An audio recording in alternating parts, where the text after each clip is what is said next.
Assalamualaikum warahmatullahi wabarakatuh. Bismillahirrahmanirrahim. Alhamdulillahirrabbilalamin. Wassalatu wassalamu ala sayyidil mursalin sayyidina Muhammadin wa ala alihi wa sahbihi ajma'in, amma ba'du. Anak-anakku sekalian yang dirahmati oleh Allah, alhamdulillah kita masuk pada materi kedua di pesantren Ramadan SMK Negeri 1 Jember, yakni tentang akhlakul karimah. Berbicara tentang akhlakul karimah, ini adalah tidak bisa kita lepaskan dari status kita sebagai orang Islam. Karena Rasulullah Shallallahu Alaihi Wasallam bersabda, "Innama bu'ithu liutammima makarimal akhlak." Sungguhnya aku diutus ke dunia ini, diutus ke muka bumi ini, tidak lain tugasnya adalah hanya untuk menyempurnakan akhlaknya manusia. Jadi anak-anakku sekalian, akhlak ini adalah pondasi utama supaya kita mendapatkan kedudukan yang tinggi, derajat yang tinggi, baik di sisi Allah maupun di sisi manusia. Maka mengapa seperti itu?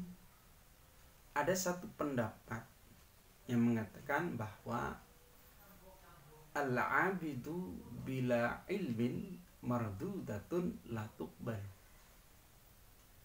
Ada seorang ahli ibadah. Ya, satu contoh, misal ada seorang ahli ibadah, tapi ibadahnya ini tanpa menggunakan ilmu, maka ibadahnya tertolak. Jadi tawur ibadahnya, ngawur. Dia pokok sholat, kemudian melaksanakan ibadah-ibadah lain, tapi dia tidak mengetahui ilmunya itu apa, dasar dari dia melaksanakan sholat, syarat dan rukunnya dia melaksanakan ibadah tersebut tidak tahu, maka ibadahnya akan tertolak. Kemudian al-ilmu bila amalin, kemudian ada orang yang ahli ibadah, dia punya ilmu, kemudian ilmunya tidak diamalkan. Ya, dia tahu, ya, sholat itu satu contoh, sholat itu tidak boleh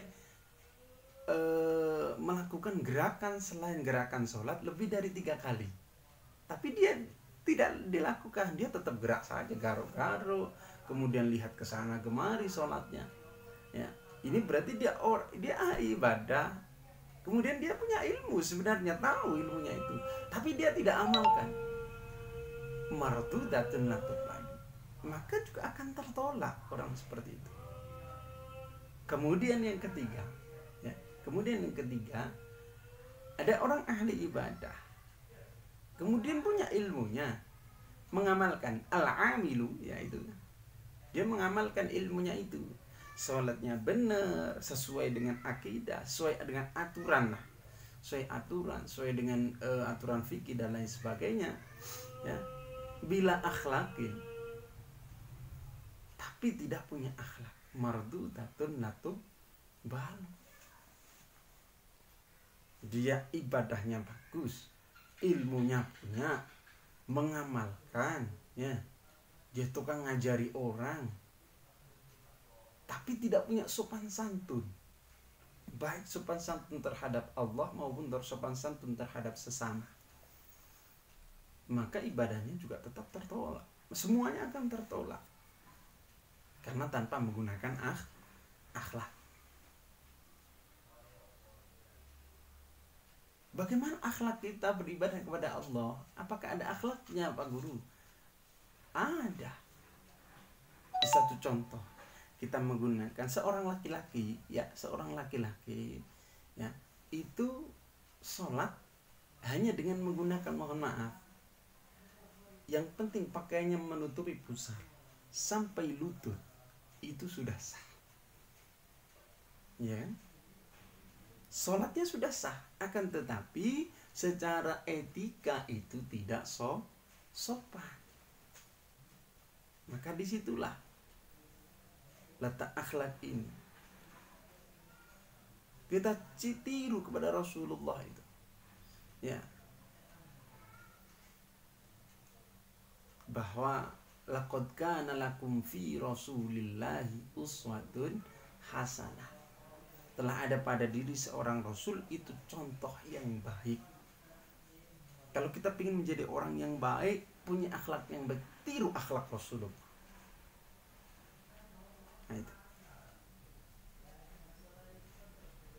Kita sebagai orang yang beriman, ya wajib mengikuti jejak Rasulullah, ya wajib.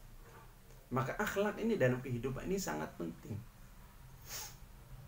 Apalagi Anda sebagai orang yang terpelajar, yang belajar, ada beberapa orang yang harus Anda hormati.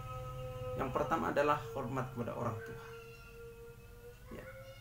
Ini yang pertama. Mengapa orang tua harus dihormati? Karena orang tua inilah yang melahirkan dan membesarkan kita. Jadi kita wajib menghormatinya. Bahkan dalam Al-Quran disebutkan, Allah berfirman, وَلَا تَقُلْ لَهُمَا أُفٍّ وَلَا تَنْحَرْهُمَا وَقُلْ لَهُمَا قَوْلًا كَرِيمًا. Janganlah kamu kepada orang tua kamu itu berkata gitu aja ya. Maksudnya dengan hati mangkel ya, kemudian apa sih? Nah, seperti satu contoh. Itu tidak boleh. Wala tanharhuma, dan jangan kau membentak dia. Wa qul lahuma qaulan karima, dan berkatalah kepada dia dengan perkataan yang mulia, dengan perkataan yang baik. Mengapa? Kepada orang tua kita harus menghormat, karena ridallahu fi ridal walidaini wa sukhtullahi fi sukhtil walidaini. Ridhonya Allah itu tergantung pada keridhaan orang tua, dan murkanya Allah tergantung pada kemurkaan orang tua. Dalam Islam kita punya orang tua itu 3. 1, orang tua kandung kita yang melahirkan dan membesarkan kita. 2 adalah guru kita, dan ketiga nanti adalah mertua kita. Perlakuannya ketiga-tiganya ini harus sama. Kemudian yang kedua adalah kita harus hormat kepada guru kita. Mengapa kita harus hormat kepada guru kita?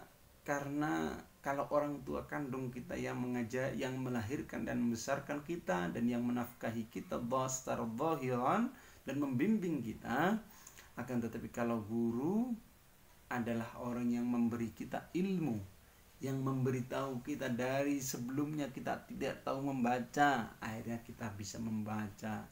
Dan yang akan guru inilah yang akan menuntun kita baik untuk kehidupan di dunia maupun nanti untuk kehidupan di akhirat. Ya. Jadi guru ini ya, bahkan Sayyidina Ali bin Abi Thalib itu mengumpamakan terhadap guru yang mengajarinya. Maka saya ini, katanya Ali bin Abi Thalib, kepada orang yang sudah mengajari saya 1 huruf ilmu saja, maka saya akan rela menjadi budaknya. Terserah dia mau menjual saya, bahkan mau menjadikan saya tetap jadi budak ataupun memerdekakan saya. Saking hormatnya Sayyidina Ali bin Abi Thalib kepada seorang guru. Dan perlu anak-anakku tahu bahwa tidak ada yang namanya mantan guru. Ya. Mungkin Anda kecil dulu punya guru dari TK, kemudian SD, kemudian SMP. Nah, itu tidak boleh Anda lupakan. Tidak ada yang namanya mantan guru. Justru guru Anda ketika TK itu ya masih taman kanak-kanak, kemudian SD itu yang paling berperan dalam kehidupan Anda. Sebelumnya Anda tidak tahu membaca mana A, mana B, mana C, akhirnya Anda bisa tahu, dan saat ini Anda dengan lancar, dengan fasih bisa membaca dan menulis. Nah, apalagi guru-guru ngaji Anda ya, itu yang mengajari Anda dulu anak kecil ya, masih kita kecil, ngajari baca Al-Quran sampai kita bisa baca Al-Quran dengan lancar, kemudian ngajari kita sholat dengan baik dan benar. Itu yang akan menuntun kita nanti baik di dunia maupun nanti kelak di akhirat. maka harus kita hormati anak-anakku ya. Kemudian yang ketiga adalah akhlak kita kepada sesama ya, kepada manusia lain, kepada teman, kepada orang lain ya. Intinya adalah harus menghormati orang yang lebih tua dan harus menyayangi orang yang lebih kecil ya, dalam artian bahwa kita tidak merendahkan siapapun ya, kita tidak menghina siapapun, atau kita tidak pernah menganggap diri kita lebih baik daripada orang lain. Itu anak-anakku sekalian. Jadi yang perlu kita tanamkan dalam diri kita bahwa kita harus memiliki sifat-sifat dalam diri kita, sifat-sifat yang baik, sehingga derajat kita bisa diangkat baik derajat di sisi Allah maupun di sisi manusia, sesama manusia. Mungkin cukup itu saja anak-anakku, kurang lebihnya mohon maaf. Wallahul muwaffiq ila aqwamit thoriq. Wassalamualaikum warahmatullahi wabarakatuh.